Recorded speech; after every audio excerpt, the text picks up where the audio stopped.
We've had the opportunity to work with our instructional staff developers to put together a plan that is second to none. I'm very proud of our teachers and the way we've been able to work with the district, and what we've seen is that the rigor has just moved tenfold. Not only in our language arts and reading courses, but in our biology, our mathematics, our social studies, because it's rubbing off. The whole process, and the other teachers coming in saying, hey, we'd like to be a part of this too. What are some of the strategies that we could use? So what we've seen is a huge shift, a huge paradigm shift in the growth mindset and the belief in the kids and the fact that collaborative structures need to happen. I really liked that you guys laid out the standards we needed. Because when you let them practice a lot more, when you don't so much put a big grade on it, more of like, we're letting you talk about this, letting you experience it, talk with your classmates, decide it out, the kids are a lot more willing to answer. Show me, how are you gonna turn that into a showing sentence? Today in my class, you saw the kids working collaboratively to improve writing. And what I'm trying to do is get the students to do the work, because before I had been doing a lot of direct teaching, but what I really want to get the students to do, and because of this training, what I've really been prompted to do is get the students to teach each other and to teach themselves in these collaborative groups. So that's what you saw today, is them collaborating together to improve. Okay, even just practice the metaphor, like an angry pirate, or just anything, right? Because of the participation in the project, my planning became more focused on using student work in my lessons. So anything that I would grade the night before, I would use that in my lessons the next day. And that immediately got the students to become more engaged. The other thing is just making sure every lesson had collaborative structures. I think that for planning, the best change that I made was having the students look at their own work and look at their own data before they moved forward.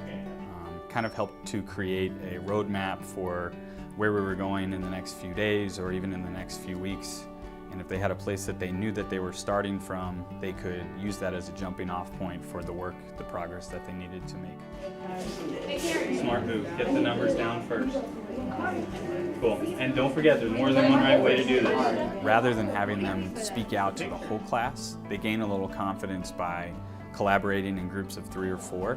And then they can take that information from the 3 or 4 together, sort of synthesize it, and create a more complete, meaningful answer when they're asked to share with the whole class. So, the biggest differences in the resources that I use now, I have started using much shorter texts, because we were using much longer texts that I think they were almost losing attention, and they weren't ready for that yet.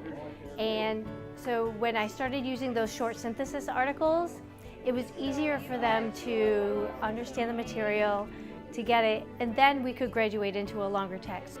And with those short synthesis articles, one of the most valuable things that we taught with them was the elaboration piece. And that was the biggest takeaway that my students had from the FSA. We used the technique of CC, where during their body paragraphs, they had to use claim, evidence, citation, and elaboration.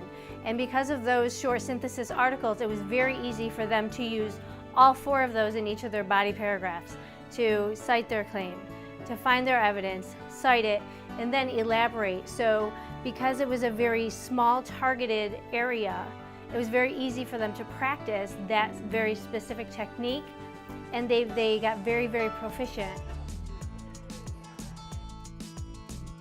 Going into the test, I was very prepared because I was provided with other lessons beforehand. And even though I had been a strong writer beforehand, I'm more of a creative writer. What you were teaching us, like the CC, just remembering how you wrote them on the board, just being able to look up and just remember how you put them in and to remember the order they were in, kind of helped me. Okay, so going into the writing FSA, I felt prepared because we were doing so much practice in class, so I felt like I was ready to do it, Elaboration definitely was for me when it clicked, because I first came in not really knowing anything about it. I was just feel like I was stuck with just imagery. Like, you know, I had to describe everything, but we started learning different types of it. And by the end, and I was ready to take the test, I just felt way more comfortable with it because we spent so much time on learning that. Sometimes when we went around the classroom, I felt like it was helpful when we walked around the class and looked at like the good essays and the bad essays, and like we were like critiquing them. And we figured out what we were doing wrong and what they were doing right, you know.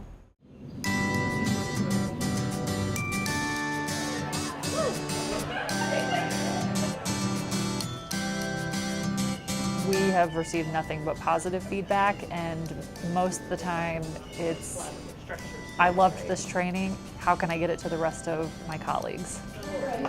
When you're going through and you're thinking about your books, that's something that you can absolutely do is draw on a personal experience that you already had. Because we had so much success at Clearwater and then over the summer such positive feedback, we're taking the show on the road and we are going into schools for site-based professional development. And so we can either bring the progressive teaching practices training to you as a whole, maybe for an after-school PD, or we can bring it in pieces on common planning, or however that works for your team. Remember that when Hurricane Sandy hits up north, it's not like